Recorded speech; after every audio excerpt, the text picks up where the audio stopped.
স্বপ্ন দেখলেন, ঘুমের মধ্যে একটা স্বপ্ন দেখে ঘুম ভাঙলো। খাদিজা চিন্তা করছেন, এত সুন্দর স্বপ্ন দেখলাম, এর মানেটা কি হবে? খাদিজা ভাবছেন, এত সুন্দর স্বপ্ন দেখলাম, এর মানেটা কি হবে? যদি আর মানে জানতে পারতাম খুব ভালো হতো। তো উনার একটা চাচাতো ভাই ছিল, যার নাম ছিল ওয়ারকা বিন নাওফেল। উনার কাছে হাজির, ও ভাইয়া একটু গেটটা খুলেন। খুললো। কি হলো খাদিজা? বলে ভাইয়া গো, আপনি তো একজন জবুর তাওরীতের কি বলে আলিম, তাই আপনার কাছে আসলাম একটা মশলা জানাতে, ভাই একটা স্বপ্নর মানে জানতে। কি হলো বলো? বলে হুজুর ভাইয়া গো, আমি স্বপ্ন দেখলাম যে আসমানের চন্দ্র সূর্য নেমে আমার আঙ্গিনায় চলে আসলো, এর মানেটা কি? ওয়ারকা বিন নাওফেল মুস্কি মেরে হেসে গেলেন, বলছেন খাদিজা তোমার স্বপ্নের মানে খুবই সুন্দর। জোরে বলুন। বলছেন খাদিজা তোমার স্বপ্নের মানে খুবই সুন্দর। তো মা খাদিজাতুল কুবরা বলছেন, সুন্দর তো আছে, কি একটু বলবেন তো? বলছেন খাদিজা তোমার স্বপ্ন যদি সত্য হয় তবে তোমার আর একটা বিয়ে হবে। খাদিজা বলছে মাথা খারাপ, 4টা সন্তান হারিয়েছি, 2টা স্বামী হারিয়েছি, আর বিয়ে করব না, জীবনটা এমনিতে পার করব। ওয়ারকা বিন নাওফেল বলছেন খাদিজা 4টা সন্তান হারিয়েছো, 2টা স্বামী হারিয়েছো, বুঝলাম তারা সাধারণ ছিল, কিন্তু এবার তোমার সঙ্গে যার বিয়ে হবে এটা সাধারণ হবে না। যার সঙ্গে তোমার বিয়ে হবে তিনি হবে খোদার নূরে তৈরি, খোদার নূরে তৈরি গোয়ামার মোহাম্মদ রাসূল, খোদার নূরে তৈরি গোয়ামার মোহাম্মদ রাসূল। তার কালেমা পড়তে গো মোরা করব না রে ভোল, ও ভয় করি না জাহান্নামে,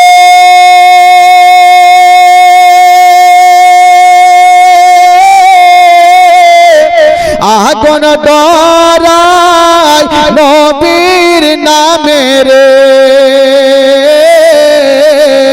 সে আগুন হবে ফল, খোদার নূরে তৈরি গো আমার মোহাম্মদ রাসূল।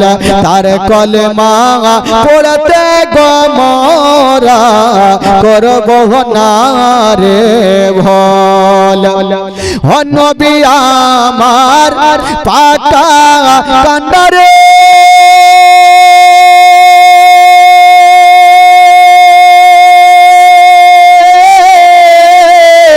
সত হালে ছাড়বে তোরি গো,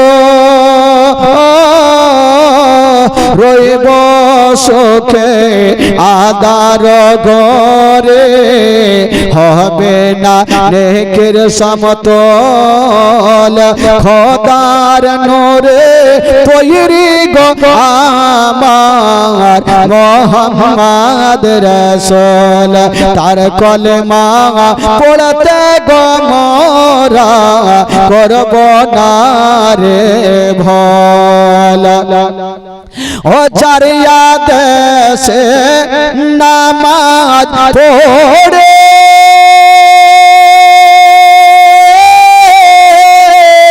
তারিয়া দেশে রোজা রাখি গো, রহিব সুখে আদার গরে, হবে না নেকের সমতল, খোদার নূরে তৈরি গো আমার মোহাম্মদ রাসূল। তার কলেমা পড়তে গো মোরা করব না রে ভোল। জোরে আরো জোরে বলুন, 2 হাত তুলে একবার বলুন তো সুবহানাল্লাহ। জোরে বলুন ইয়া রাসূলুল্লাহ, মাশাআল্লাহ। কোথা থেকে জীবনী ছাড়লাম ভাই? জীবনী কোথা থেকে ছাড়লাম? ভুলে গেছি। স্বপ্ন দেখে, স্বপ্নের মানে খুব সুন্দর। তো খাদিজাতুল কুবরা বলছেন বিয়ে করতাম না, কিন্তু যদি খোদার নূরে তৈরি হই তাহলে কিন্তু ছাড়বো না। 40 বছর হইলে তো কি, তবে হ্যাঁ যারা জানতো তারা জানতো যে 40 বছরের খাদিজা, কিন্তু যারা জানতো না, প্রথম যারা দেখতো দেখে মনে হতো এটা একটা 16 বছরের যুবতী খাদিজা। জোরে বলুন সুবহানাল্লাহ। এত সুন্দর চেহারা। তো মা খাদিজাতুল কুবরার ঘুমটা চোখ থেকে হারিয়ে গেল যে খোদার নূরে যিনি তৈরি, উনার ব্যবহার দেখে আমি বুঝে গেছি উনা তো আমারই মাল নিয়ে মুলকে সামগেছে, কখন আসবে জানি না। মা খাদিজার চোখ থেকে ঘুমটা হারিয়ে গেল। বাবা গো, চুল মোবারকা বড় বড় ছিল, একখানা চিরুনি হাতে নিয়েছে, একবার চুলগুলো আঁচড়াচ্ছে, একবার ছাদের উপরে গিয়ে দেখছেন, আবার নিচে আসছেন, আবার ছাদে যাচ্ছেন, আবার নিচে আসছেন, কখন আসবে আমার কি বলে ওই আলামিন। বাবা গো, একদিনের ঘটনা, যেমনই ছাদে গিয়েছেন বন্ধুরা, আমার নবীর ওপরে নজর পড়ে গেল। খাদিজাতুল কুবরা চিন্তা করছেন যে আলামিন কি আমার মাল নিয়ে মুলকে সাম যায়নি, আর যদি গেল তো এত তাড়াতাড়ি আসলো কেন? যাকে চলে এসে খুব ভালো কথা। মা খাদিজাতুল কুবরা ভালো শাড়ি পরে পরিধান করে আমার নবীর সামনে হাজির হয়ে গেল। আমার নবীর চেহারা পা থেকে মাথা পর্যন্ত খাদিজাতুল কুবরা দেখছেন।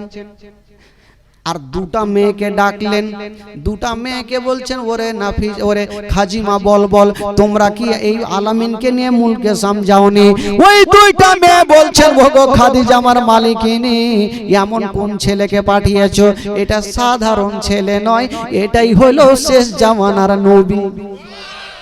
তো ওই খাদিজাতুল কুবরা বলছেন যে নবী হবে, তোরা চিনলি কি করে, জানলি কি করে? ওই দুটা মেয়ে বলছেন ওগো খাদিজা, আমরা যখন নিয়ে যাচ্ছিলাম একটা গাছের তলাতে, যে গাছের তলাতে কোনো পশু পাখি যেতে পারে না, কোনো জিনভূতে যেতে পারে না, ওই গাছের তলাতে এই ছেলেটা বসেছিল। তাই আমরা বুঝে গেছি একজন রাহিব আমাদের বলেছে। আরো একটা কথা খাদিজা, আমরা যখন সেখান থেকে বাড়ি আসতেছিলাম দেখতেছিলাম রাস্তার ধারে অনেক ডালগুলা ভেঙে ভেঙে এই ছেলের কদমের নিচে চলে আসে। তাই বুঝে গেলাম।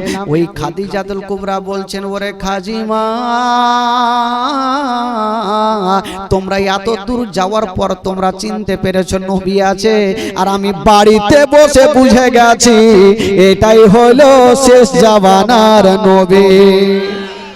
তো খাদিজাতুল কুবরা চিন্তা করছেন হাত ছাড়া করব না, বিয়ের এটা কি বলে প্রস্তাবটা দিয়েই দিই। গেল আমার নবীর সামনে দাঁড়িয়ে গেছেন, বলছেন ওগো আলামিন, আপনাকে একটা কথা বলবো। মানে বলতে পারছে না, চিন্তা করছেন আমার বয়স হলো কোথায় 40 বছর, দুটা স্বামী হারা, 4টা সন্তান হারা, আর নবীর এখন বিয়ে হয়নি, যুবক 25 বছর, তো আমি এত বয়স্ক হয়ে কেমন করে বিয়ের প্রস্তাব দিব? বলতে পারে না। ওগো আলামিন একটা কথা বলবো, বলতে পারে না। আমার নবী বলছেন কি আছে বলো? আবার বলছেন ওগো আলামিন একটা কথা বলবো, বলতে পারে না। বাবা গো, বুকটা ফুটে কিন্তু মুখটা ফুটে না। ওই খাদিজা বিয়ের কথা বলতে পারলেন না, একটা অন্য কথা বলে দিলেন। ওগো খাদিজা, ওগো ও কি বলে ওগো আলামিন, আপনি যে ঘোড়া উটটা নিয়ে গিয়েছিলেন, ওই উটটা অন্য জনকে ব্যবহার করতে দেব না, আপনাকে আমি এমনিতেই পুরস্কার দিয়ে দিলাম। বিয়ের কথা বলতে পারলেন না, কিন্তু জানেন বাবা গো, খাদিজাতুল কুবরার মনটা উতাল হয়ে গেছে, কি বলে পাগলেরই হয়ে গেছে। ওই খাদিজাতুল কুবরা বলছেন নবীর মুজিজা দেখে, দেখে আপনার মুজিজা ভাগবতী মা খাদিজা সপে দিল জীবন আর যৌবন, কে মাল দৌলত জাগা ছিল চরণে সব সফিয়া দিল, কে মাল দৌলত জাগা ছিল চরণে সব সপিয়া দিল, আপনারে বানাইল আপন। আল্লাহর নবী দয়ার নবী গো, আপনি নবী আমার জীবনের জীবন। দয়ার নবী মায়ার নবী গো, আপনি নবী আমার জীবনের জীবন। জোরে বলেন সুবহানাল্লাহ। খাদিজাতুল কুবরা বিয়ের কথা বলতে পারলেন না, আমার নবীকে বেতন দিলেন আর আমার নবী চলে গেলেন। কিন্তু মা খাদিজাতুল কুবরার বাড়িতে এক সেকেন্ড আর ভালো লাগে না। এই চিন্তা করছে বিয়ের প্রস্তাবকে আমি দিতে পারবো না, আবার দিতে ভয় করছে যে কেমন করে দিব, 40 বছরের মেয়ে আমি কেমন করে দিব। একটা মেয়েকে ডাকলেন, যে মেয়েটার নাম ছিল নাফিসা। বলছে আরে নাফিসা একটা কাজ কর না। বলে কি কাজ? বলে একটু যা আমার বিয়ের প্রস্তাবটা তুই লাগিয়ে দে যা। কাকে বলবো? আবু তালেবকে। নাফিসা বলছে আমাকে বেতন দিলেও ভালো, না দিলেও ভালো, তোমার জন্য যদি বিয়ের প্রস্তাব নিয়ে যায় আমার গলা কাটবে। কাটবে না? তোমার কোথায় 40 বছর আর নবীর বয়স কোথায় হলো 25 বছর, আর বিয়ের প্রস্তাব আমি নিয়ে যাই জান হারাবো, ভুল করে যাব না। তো খাদিজা বলছে শুন, তুই যদি বিয়েটা লাগিয়ে দিতে পারিস তোকে আমি সারা জীবনের জন্য আজাদ করে দিব। জোরে বলুন সুবহানাল্লাহ। তো নাফিসা মনে মনে ভাবলো একবার চক্কর চালিয়ে দেখি, দেখা যাবে। নাফিসা এক পা দুই পা করে আবু তালেবের সামনে হাজির। আবু তালেব বলছে কি খবর নাফিসা, কেন এসছো? নাফিসা কাঁপছার বলছে হুজুর আমি আপনার কাছে এসেছি। আরে এসছো তো বুঝলাম, কেন এসো বলো? আবার বলছেন হুজুর আমি আপনার কাছে এসেছি, মানে বলতে পারছে না। বলে আরে এসো তো বুঝলাম, কেন এসো বলো? আবার বলছে হুজুর আপনার কাছে এসেছি, বলতে পারে না, বুকটা ফুটে মুখটা ফুটে না। আবু তালেবের আগের মাথায় বলছে কেন এসো বলো। তো নাফিসা পিছনে ঘুরে দেখছে যে কোনো গুলখি আছে কিনা ভাগার। গুলখি বলে না, কি বলে আপনাদের, কি বলে ওটাকে? হোলি, গলি গলি যে সুরকি সুরকি থাকে না, গুলখি আছে কিনা ভাগার ঘুরে ঘুরে দেখছে। যদি রেগে যাই তাহলে গুলখি দিয়ে ভেঙে যাবে, না হলে জান বাজবে না। আবু তালেব বলছে কি বলছো বলো। নাফিসা বললে হুজুর আপনার কাছে এসে একটা কথা বলার জন্য। কিনা ভাগার গুলখি, বুঝলেন? গুলখি কি বলে আপনাদের? গাল্লি। তো গাল্লি দেখছে যদি আবু তালেব রেগে যায় তাহলে গাল্লি দিয়ে ভেঙে যাবে, বইলে তো দেখি যা হইবে হইবে।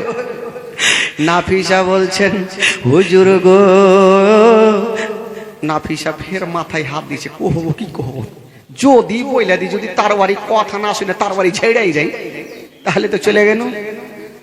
আগে সুযোগ মিলিয়েছে, ভাগার রাস্তা দেখেছে, আছে গাল্লি আছে, দেখবো যদি রেগে যায় তাহলে ভেঙে যাও বলে দিই। বললেন হুজুর আপনাকে একটা কথা বলার জন্য এসেছি। বলল কি কথা? বলল ওই খাদিজার সঙ্গে আপনার ভাতিজার বিবাহর প্রস্তাব এনেছি। যেমন এই কথা বলতে নাই আবু তালেব মাথায় হাত দিয়েছে। ওরে নাফিসা তোর কি ব্রেন খারাপ হয়ে গেছে না মাথা খারাপ হয়ে গেছে? বলল কেন?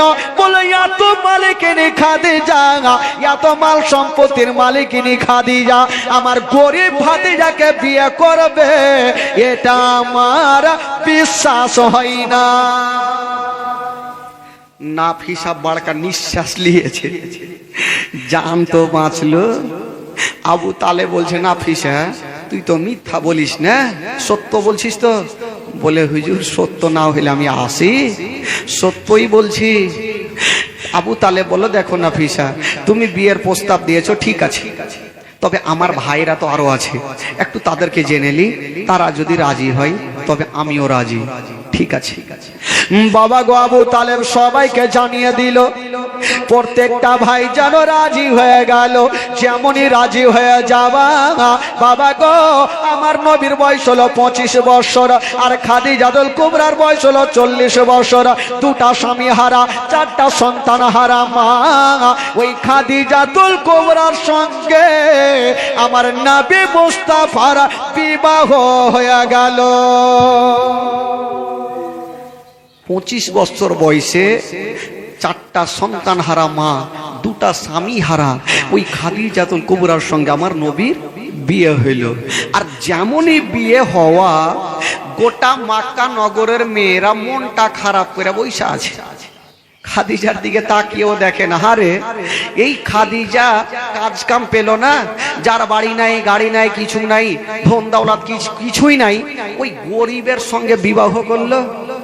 মা খাদিজা বলছেন খবরদার তোমরা গরিব বলবে না, গরিব বলবে না, কারণ আমার স্বামী হলো আমার মাথার তাজ। ওই খাদিজা কেমন ছিলেন বাবা দেখুন। আজকাল বিবিরা হইলে জিন্দেগিতে বিয়ে করবে না, যে বাপ কাজ কাম পাওনি, যার গাড়ি নাই বাড়ি নাই তার সঙ্গে আমি বিবাহ করবে না। কিন্তু বেরাদার খাদিজা বলছেন আমার স্বামীকে তোমরা গরিব বলিও না, কারণ আমার যত মাল সম্পত্তি আছে আমার স্বামীর পদতলে ঢেলে দিলাম। আজকে থেকে আমার স্বামী হচ্ছে মালিক। সব মনটা খারাপ করে ভেঙে গেল যে খাদিজার সঙ্গে লেগে হবে না। এবার মেয়েগুলা তো গেল, আর কিছু কিছু মেয়েগুলা মনটা খারাপ করে বসে। আরে তোরা মনটা খারাপ করে কেন বসে আছিস? বলছেন খাদিজা মনটা খারাপ করব না তো কি করব, আমরা যখন বিপদে পড়েছিলাম তোমার দরবারে গিয়েছিলাম, তুমি চোখটা বন্ধ করে হাতে উঠিয়ে দিয়েছিলেন আমাদের কোঁচাতে, কতটা এসেছিল কত টাকা ছিল গন্তি করে দেখনি, আমরা ওই টাকাতে নিজের সংসার চালিয়েছি। আজকে তোমার মাল সম্পত্তি তোমার স্বামীর পদতলে ঢেলে দিয়েছো, তোমার স্বামী দান করবে কি না তার জন্য টেনশনে বসে আছি। মা খাদিজা বলছেন শোনো গো ওরে মক্কার মেয়েরা, একটা কথা শুনে নাও, ওই লোকটাকে তোরা চিনতে পারলি না, আমি কি দান করনেওয়ালা, আমি জান দান করিব, আমার থেকে আমার স্বামী বেশি দান করিবে। তোরা চিনতে পারলি না, আমার থেকে বেশি দান করবে। বাবা গো তাই করা হয়েছিল।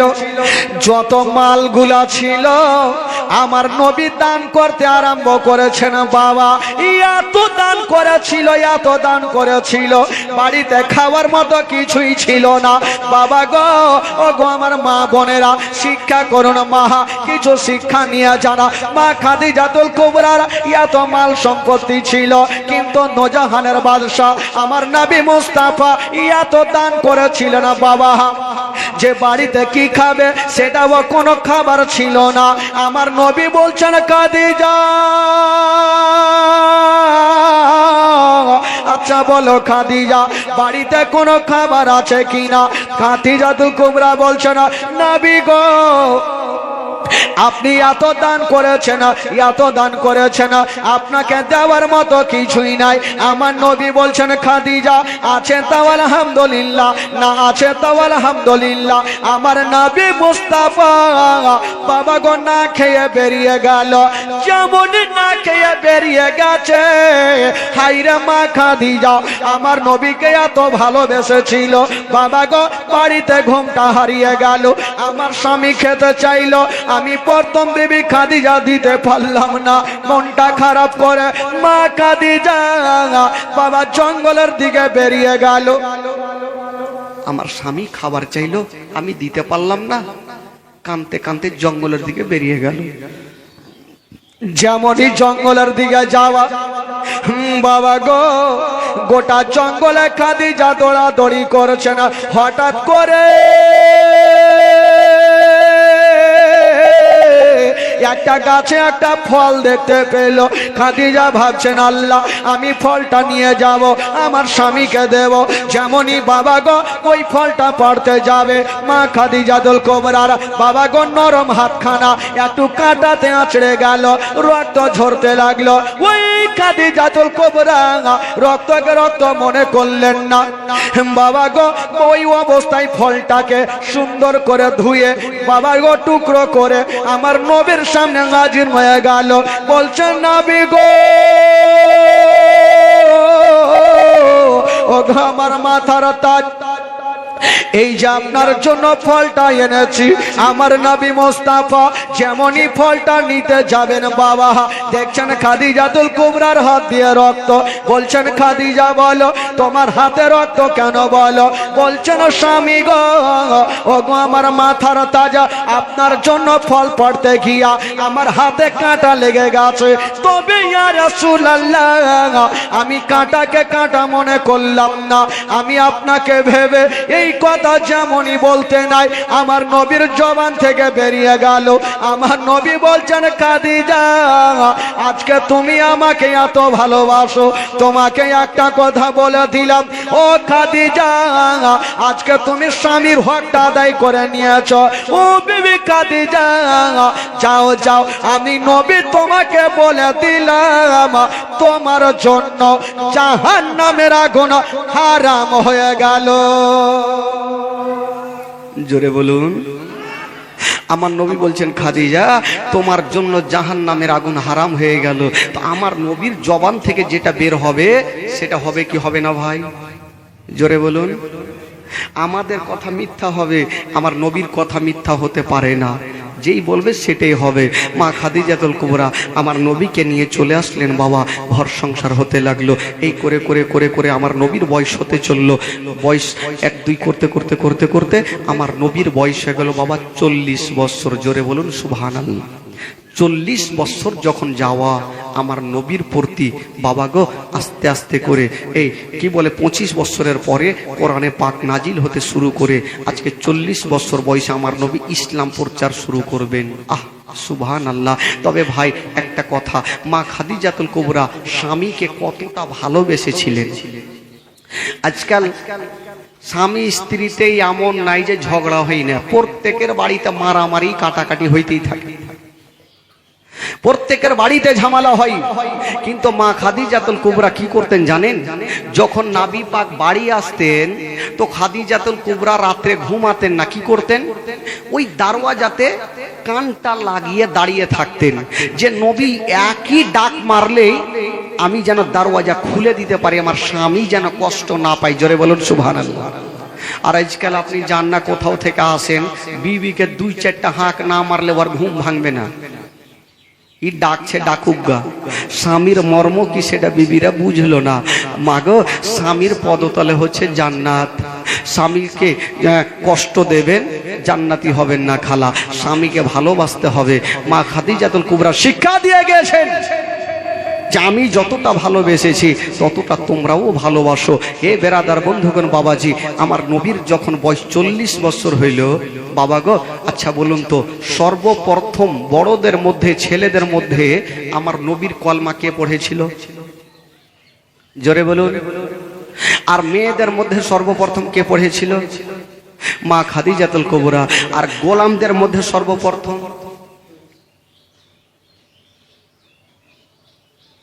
ভুলে গেছি,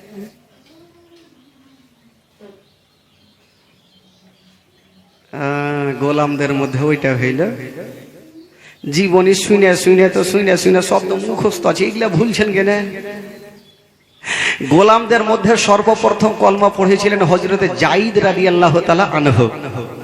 আর ছোটদের মধ্যে কে পড়েছিল? হযরতে শেরে খোদা আলী রাদিয়াল্লাহু তাআলা আনহু। ব্রেনে নোট করে থাকেন, ই তো শুনলেন আর অন্য কান দিয়ে ঝেড়ে চলে গেলেন, ই কেমন করে হবে? জীবনী তো 6 দিন শুনবেন, তো শোনার পর যদি একটু আমল না করেন তাহলে তো সব বরবাদ হয়ে যাবে। আমল করতে হবে, আমল ছাড়া কোনো উপায় নেই। বেরাদার বন্ধুগণ বাবাজি, তবে আমার নবী আবু বকরকে কি বলতে গিয়েছিল যে আমার কলমা পড়ে মুসলমান হও? না, আবু বকর নবীর কাছে এসেছিল কি করে কলমা কি করে পড়লে? মারাত্মক ঘটনা ভাই। একদিন আবু বকর সিদ্দিক একজন সঙ্গের সাথীকে নিয়ে ব্যবসা করার জন্য মুলকে রওনা দিয়েছেন। যেতে যেতে যেতে যেতে যেতে যেতে একটা বিশাল বড় জঙ্গলে রাত লাগলো। আবু বকর বলছে, ভাই এই জঙ্গলে বিশাল ভয় লাগছে, কোন দিক থেকে বাঘ আসবে, কে আসবে, হামলা করবে, একটু বাড়ি ঘর খুঁজে দেখো না পাওয়া যায় কিনা। বাবা গো খুঁজতে খুঁজতে একটা বিশাল বড় 3-4 তলা বিল্ডিং দেখা গেল। ওই বিল্ডিং এর মালিক ছিল বাবা ওই রাহে বাদশাহ। ওই বাদশা জিন্দেগিতে কাউকে বাড়িতে জায়গা দেয় নাই, জীবনে কাউকে থাকতে দেয়নি। তো ওই বাদশা তো ভিতরে আছে, তার একটা চালহা বাড়ির বারান্দায় শুয়ে আছে। আবু বকর বলছে সঙ্গের সাথীকে, ভাই একে জাগাও, একে জাগাও, আর বলো যে একটু থাকতে দেবে কি দেবে না। ওই লোকটাকে হিলাচ্ছে বাবা, মৃত্যু ব্যক্তিকে যেমন গড়কান্তি খেলে ও খেলছে, ঘুমটা ভাঙে না। আবু বকর বলছে এক কাজ করো, ওকে জোরে করে মারো ধাক্কা। আবু বকর বলছে একবার দাও জোরে করে ধাক্কা। যেমনই জোরে করে ধাক্কা দিয়েছে, ওই গোলামটা তার বাড়ি নিয়ে চমকে উঠে গেছে। কে আসলো, ওকে জিন্দা রাখবো না, উঠেছে তার বাড়ি নিয়ে উঠে দিচ্ছে দুটা লোক। বলছে ও তোমরা কি খবর, আমার ঘুম ভাঙালে। আবু বকর বলছে দেখো ভাই, আমরা পারদেশি মানুষ, একটু আসলাম, একটু তোমার বাড়িতে থাকার জায়গা চাই। বললো দেখো ভাই, আমি তো এই গোলাম, এই বাড়ির গোলাম, আমার মালিক আজ পর্যন্ত, আমার চাকরি 24 বছর হয়ে গেল, জিন্দেগিতে কাউকে বাড়িতে জায়গা দেয়নি। আমার মন বলে, দিল বলে তোমাদেরকেও দিবে না, সময় নষ্ট না করো, অন্য বাড়ি দেখো। আবু বকর বলছে ভাই একবার তোমার মালিককে বলে দেখো না। আরে বললাম তো দিবে না, একবার বলে দেখো। তো গোলামটা গেল, হুজুর দুটা লোক এসছে, একটু থাকার জায়গা চাইছে। বলে এক কাজ করো, ওই দুটা লোককে জিজ্ঞাসা করো ওদের নাম কি আছে। গোলামটা আসলো, হাগো তোমাদের নাম কি? আবু বকর সিদ্দিক বলে দিলেন, আমার নাম হচ্ছে আবু বকর সিদ্দিক রাদিয়াল্লাহু তাআলা আনহু। এই কথাটা বাদশা চেয়ারে বসেছিল, আর যেমনই গিয়ে বলছেন ওগো বাদশা, যেই লোকটা এসেছে তার মধ্যে একজনের নাম হলো আবু বকর সিদ্দিক রাদিয়াল্লাহু তাআলা আনহু। এই নামটা যেমনই বলতে নাই, বাদশা চেয়ারে ছিল, সঙ্গে সঙ্গে চেয়ার ছেড়ে দাঁড়িয়ে গেল। জোরে বলুন সুবহানাল্লাহ। এই গোলামটা ভাবছে ব্যাপার কি, কারেন্টে হাত দিলে না হয় ঝাটকা মারে, এই নাম শুনে কেন এত চমকাইলো। বাদশা বললো যাও তাড়াতাড়ি জিজ্ঞাসা করো তার বাপের নাম কি। গেল, বলে তোমার বাপের নাম কি? বলে আবু কোহফা। এই কথাটা গিয়ে আবার বাদশাকে বলছেন, ওগো বাদশাহ আমদার, তার বাবার নাম হলো আবু কোহফা। যেমনই আবু কোহফা বলা, সঙ্গে সঙ্গে ওই বাদশা চেয়ার থেকে 2 ফিট দূরে দাঁড়িয়ে গেল। জোরে বলুন সুবহানাল্লাহ। গোলামটা বলছেন ব্যাপার খারাপ হুজুর, আমি কিছুই বুঝতে পারি না। নাম বললাম, চেয়ার থেকে উঠলেন, বাপের নাম শুনলেন 2 ফিট আগে দাঁড়ালেন, আর কাহারু নাম শুনলে হয়তো বাড়ি ছেড়ে মনে হয় ভেগে যাবেন। কারণটা কি? কারণটা কি? বাদশা বলল, ওরে আমার গোলাম রে, দেরি করো না, তাড়াতাড়ি করে যাও, যে 2টা লোক বাইরে আছে তাদেরকে আমার ঘরের ভিতরে নিয়ে আসো। গোলামটা ভাবছে জানি না, আমার মালিককে হয়তো কোনো জিন ভূতে ধরেছে, জীবনে কাউকে বারান্দায় জায়গা দেয়নি, আজকে ভিতরে ডাকছে, তার কারণটা কি? যাকে অর্ডার হয়েছে আনতে হবে। ওই গোলামটা গিয়ে বলছেন আবু বকর চলো, তোমাদের বাইরে জায়গা দেবে না, তোমাদের জন্য ঘরে জায়গা। আবু বকর সঙ্গের সাথী যে লোকটা ছিল, হ্যাঁ গো হুজুর ব্যাপার কি, এতক্ষণ তো বলছে বাইরে জায়গা নাই, এখন ঘরে ডাকছে, মার্ডার ফাডার তো করার প্ল্যান করে না, চলো দেখি একবার কি করে। ঘরে গেল, ওই আবু বকর যেমনই নিচে বসতে যাবে, বাদশা বলল আবু বকর নিচে বসতে হবে না, নিচে বসতে হবে না, ও আবু বকর তোমার জন্য নিচে জায়গা নয়, আমি তোমার জন্য ভিআইপি চেয়ারখানা ছেড়ে দিলাম। আবু বকর তোমাকে নিচে বসতে হবে না, চেয়ারে বসো। আবু বকর ভয় আর বসছে না। ব্যাপার কি রে ভাই, এরকম আদর কেন করছে? জায়গা বৈশা তো গেল। এবার বাদশা বলল, গোলাম রে দেরি করো না, ওই ঘরটাতে একখানা ভিআইপি বিছানা বিছিয়ে দাও, ফুল নিয়ে সাজিয়ে দাও, ভালো চাদর দিয়ে দাও, ভালো বালিশ দিয়ে দাও, গদি দিয়ে দাও, আবু বকরের যেন কোনো কষ্ট না হয়। বাবা গো, গোলামটা গেল, সুন্দর করে বিছানা বিছালো, চাদর বিছালো, বাবা গো ভালো বালিশ দিয়ে দিল, ফুল নিয়ে গোটা ঘর সাজিয়ে দিল। আর বাদশা বলছেন আবু বকর তাড়াতাড়ি করে যাও, ওই যে ভিআইপি ঘরখানা তোমাদের জন্য ছেড়ে দিলাম। আবু বকর সঙ্গের সাথীকে নিয়ে গেল। সঙ্গের সাথী ভিতর থেকে হুড়কা কিন্তু লাগিয়ে দিয়েছে। সঙ্গের সাথীটা বলছে, হুজুর ভালো করে জানেন, কুরবানির যখন টাইম আসবে গরুকে কত আদর যত্ন করে সাবুন দিয়ে লাহাইবে, আর সকাল হইবে তখন গলা কাটবে, এখন ফুল দিয়ে সাজিয়েছে, সকাল হইবে তখন হয়তো কুরবানি করবে। হুজুর কি করব, ভাগারও তো রাস্তা নাই, কি করব না করব, এই কথা চলছে। আর ওইদিকে বাদশাহ বলল তাড়াতাড়ি করে যাও, আবু বাকারকে ডেকে আইনো। বাবা আবু বাকার নিজের গোলাম গল্প চলছিল, আর এই লোকটা গিয়ে ঠক ঠক করছে। সঙ্গের সাথী বলছে হুজুর দেখেন, মনে হয় ইসরাইল চলে এসছে, মনে হয় ইসরাইল চলে এসছে, আর বাঁচা যাবে না। বাবা গো, সঙ্গে সঙ্গে আবু বাকার বলছে ওরে আমার গোলাম রে দরওয়াজা খুলো। বলছে হুজুর আমি জিন্দেগিতে খুলবো না, এখন খুলবো আমাকে ধরে নিয়ে আগে কাটবে। হুজুর আমি খুলবো না, সকাল হইবে তখন দেখা যাইবে। বলছে না তাড়াতাড়ি খুলো। ওই লোকটা খুললো না, আবু বাকার গিয়ে খুলেছে দরওয়াজা। আবু বাকার খোলার পর ওই গোলামটা এসে বলছে হ্যাঁ গো আবু বাকার, কি ব্যাপার ঘরের মধ্যে তোমাকে দেখাই, আর একটা লোক কই? ওই লোকটা বিছানাতে নাই, চৌকির তলে ঢুকে গেছে। ওর ভয় আছে জানে, চৌকির তলে ঢুকে বসে আছে। আবু বাকার এদিক ওদিক তাকাচ্ছে নাই, চৌকির তলে ঢুকে বসে আছে। বলছে হুজুর আগে আপনি যান, পরে আমি যাব, যখন দেখবো ব্যাপার কি আছে তারপরে যাব। ওই আবু বাকারকে বাবা নিয়ে গেল, যেমনই নিয়ে যাওয়া হইল। বাবা গো আবু বাকারকে কি করা হয়েছিল? ওরা যুবকেরা আবু বাকারকে নিয়ে গেল, যেমনই নিয়ে যাওয়া হলো বন্ধুরা, যেমনই নিয়ে যাওয়া হইল। কোথায় থেকে ধোঁয়া আসছে কেন? আগুন টাগুন ধরে গেল না? হ্যাঁ থাক, ধোঁয়া আসুক। এই মশা ভাগাইছে, মশা। ও দেখছে যে মশাতে কাটছে, লোক হাত পা ঝাড়ছে, তো সবারই কামটা আমি করে দিই। উনি মশা ভাগাইছে, ভাগাক, লাগাও আরো লাগিয়ে দাও। বেরাদার বন্ধুগণ, এবার আবু বাকারকে কেন আদর যত্ন করছিল বাদশা, ঘটনাটা শুনলেন বেরাদার।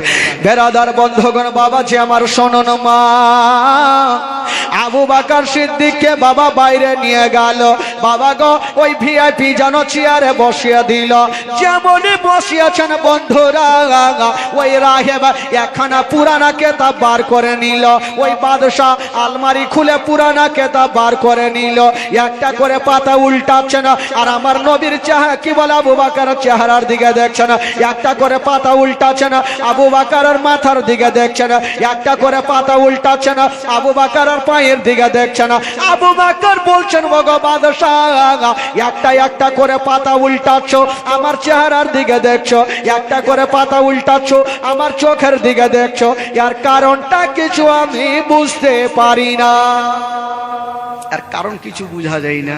বাদশাহ বলল আবু বাকার আচ্ছা বলো, তোমাকে যেটা প্রশ্ন করব সেটা প্রশ্নের উত্তর তুমি দিয়ে দাও। মক্কা নগরে মোহাম্মদ সাল্লাল্লাহু আলাইহি সাল্লাম বলে কাউরি নাম আছে? বলে জি হুজুর আছে। বলে তার মায়ের নাম কি আমেনা? বলে জি হুজুর। বাপের নাম কি আব্দুল্লাহ? বলে জি হুজুর। দাদুর নাম কি আব্দুল মুত্তালিব? বলে জি হুজুর। চাচার নাম কি আবু তালেব? বলে জি হুজুর।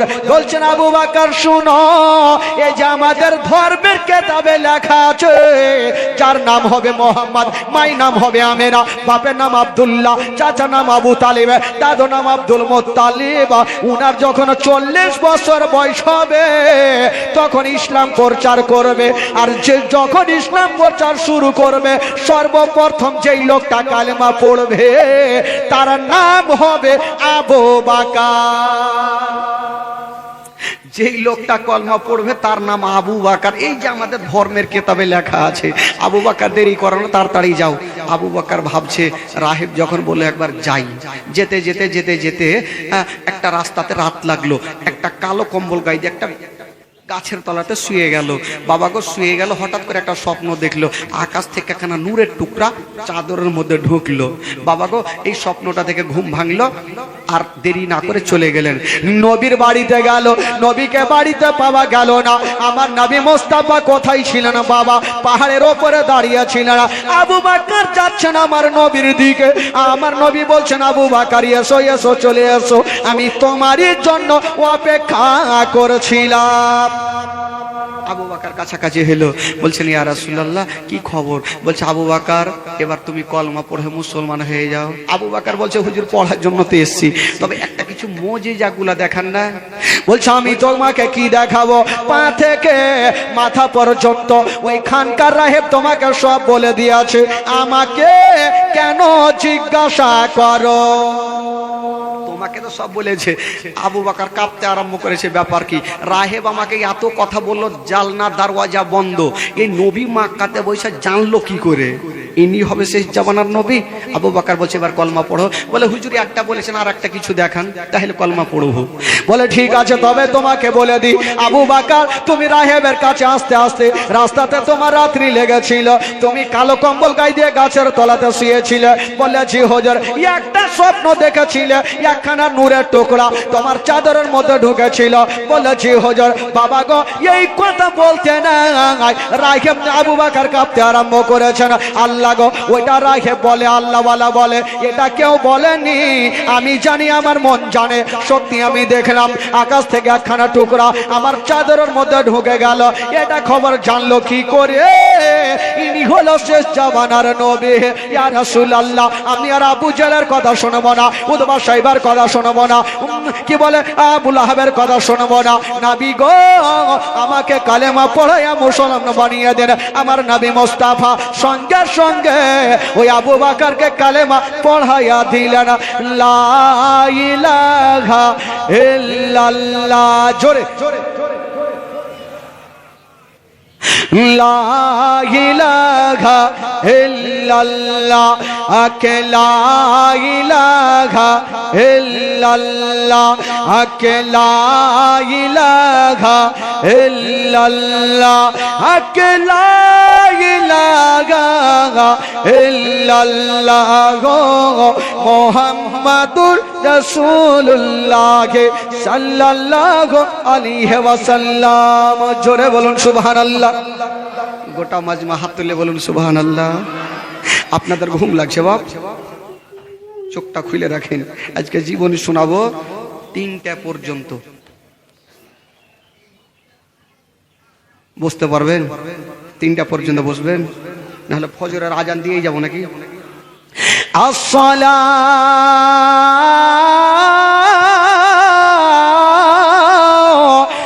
খায়রুম মিনান নাওম।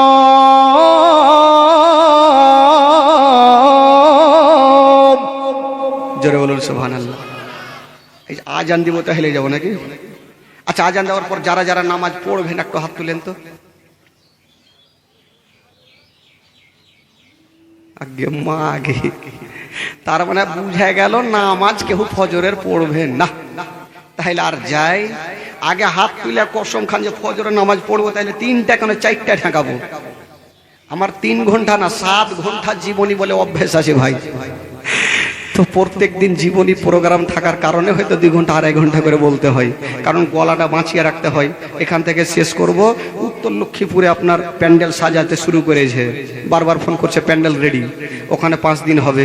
ওখান থেকে মিরচকে 5 দিন, 3 দিন রাজাপুর, তারপর আপনার গোলাপগঞ্জ 5 দিন, এই করে বলতে হবে। তো সবাই আশা করে বসে আছে, গলা যদি এখানে ঝাঁঝরা হয়ে যেতে ওখানে গাইল খেতে হবে। কোন বক্তাল সে ভাগা, এই জন্য চালাক হয়ে থাকতে হয় ভাই।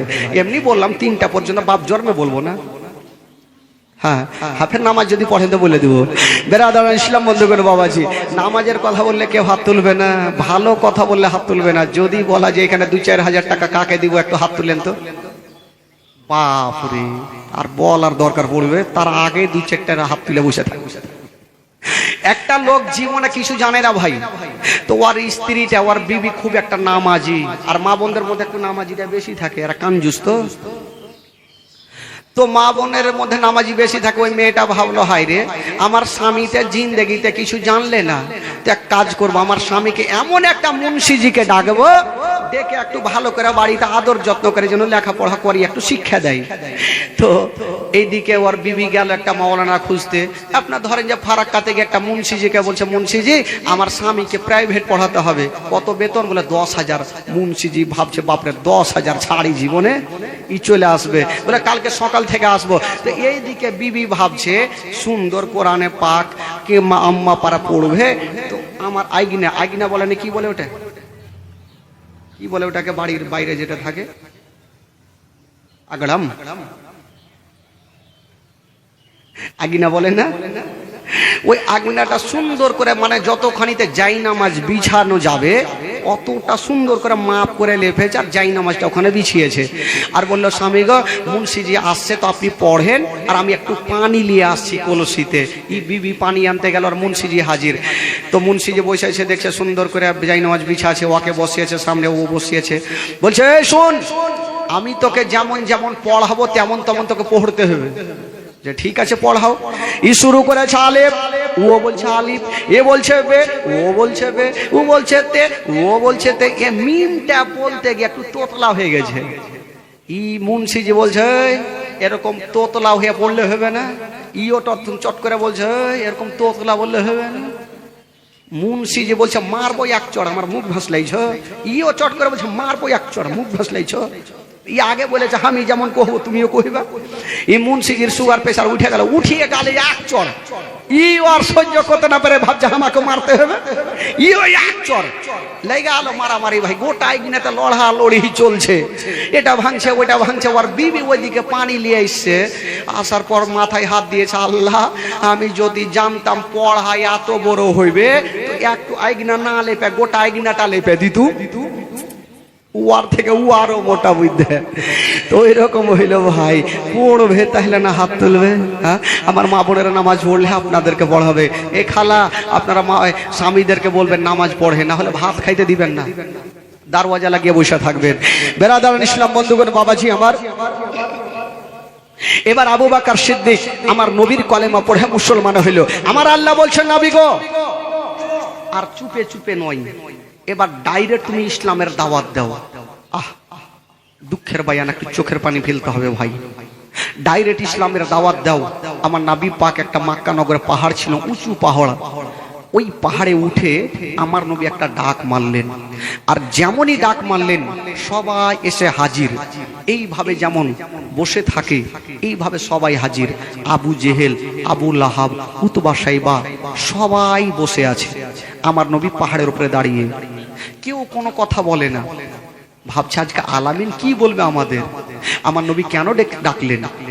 তো কেউ যখন কোনো কথা বলেন, আমার নবীর আপন চাচা যার নাম কোরআনের পাতায় লেখা আছে আবু লাহাব, আবু লাহাব মাথা তুলে বলছে, ভাতিজা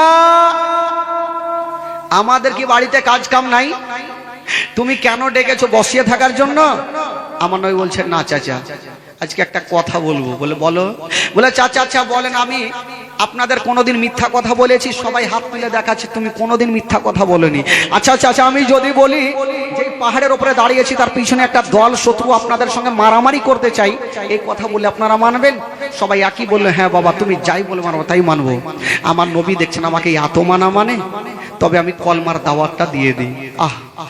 আমার নবী মোস্তাফা বলেন, চাচা গো যখন আমাকে এত মানা মানেন চাচা, তবে চাচা গো ওই মূর্তির পূজা করা ছেড়ে দিয়া, চাঁদের পূজা করা ছেড়ে দিয়া, সূর্যের পূজা করা ছেড়ে দিয়া চাচা গো এক আল্লাহকে মেনে নেন গো চাচা, যে আল্লাহ বিনা কুটির খাম্বার দাঁড়াতে আসমানটাকে ছাদের মতো করে রেখেছে না, আর জমিনটাকে বিছানার মতো বিছিয়েছে না। চাচা গো কালেমা পড়ে মুসলমান হয়ে যান চাচা, আমি হলাম শেষ জামানার নবী, আমাকে আল্লাহ পাক নবী করে দুনিয়াতে পাঠিয়েছে। এই কথা বলতে নাই, মুখের কথা মুখেই থাকলো। বাবা গো সবাই চুপচাপ বসে, কেউ কোনো কথা বলে না। আমার নবীর আপন চাচা আবু লাহাব মিডিল জায়গা থেকে উঠে গেল, আমার নবীর দিকে আসলো না, পিছনে যেতে আরম্ভ করেছেন। বাবা যেমন যেতে নাই ওই আবু লাহাব ভাবছেন আজকে আমার ভাতিজা আজকে নিজেকে নবী দাবি করেছে, আজকে আমার ভাতিজাকে আমি জিন্দা রাখবো না। বাবা গো ওই আবু লাহাব একখানা শক্ত পাথর তুলেছে, আর পাথর তুলে আমার নবীর দিকে কাছাকাছি হয়। আমার নবী ভাবছেন আল্লাহ আমাকে কেউ না জানলেও আমার চাচা হয়তো আমার মনের কথা বুঝে গেছে, আমার চাচা হয়তো আমার কলেমা পড়ে মুসলমান হবে। ওই আবু লাহাব একখানা লম্বা শক্ত পাথর নিয়া আমার নবীর কাছাকাছি হচ্ছে। বাবা, আমার নবী ভাবছেন আল্লাহ আমার চাচা হয়তো আমার কলেমা পড়ে মুসলমান হবে। যেমন কাছাকাছি হলো, হায়রা বলা বাবা গো, আমার নবীর কাছাকাছি হয়ে গেছে। যেমনই কাছাকাছি গেল, ওই শক্ত পাথর খানা নিয়ে আমার নবীর দিকে নিশানা করেছেন বাবা। আর এত জোরে নিশানা করে আমার নবীর দিকে গতি বেগে চালিয়ে দিল। এত জোরে চালিয়ে দিয়েছে, ওই পাথর কানা গিয়ে লাগবি তো লাগা, আমার নবীর হাতে লাগলো না, পায়ে লাগলো না, মাথায় লাগলো না। ওই পাথর কানা গিয়া আমার নবীর যেন চোখের কোণাতে ঢুকে গেল। যেমনই চোখের কোণাতে লেগে যাওয়া, আমার নবী যেন দাঁড়িয়ে থাকতে পারলেন না, মা বলে জমিনে পড়ে গেছে। বাবা গো, চোখের কোণা দিয়া টস টস টস টস করে যেন রক্ত শুরু হয়ে গেল। হায়রে নবী পাক আর যেন সহ্য করতে পারে না, এত রক্ত যাচ্ছে বন্ধুরা, এত রক্ত যাচ্ছে গো।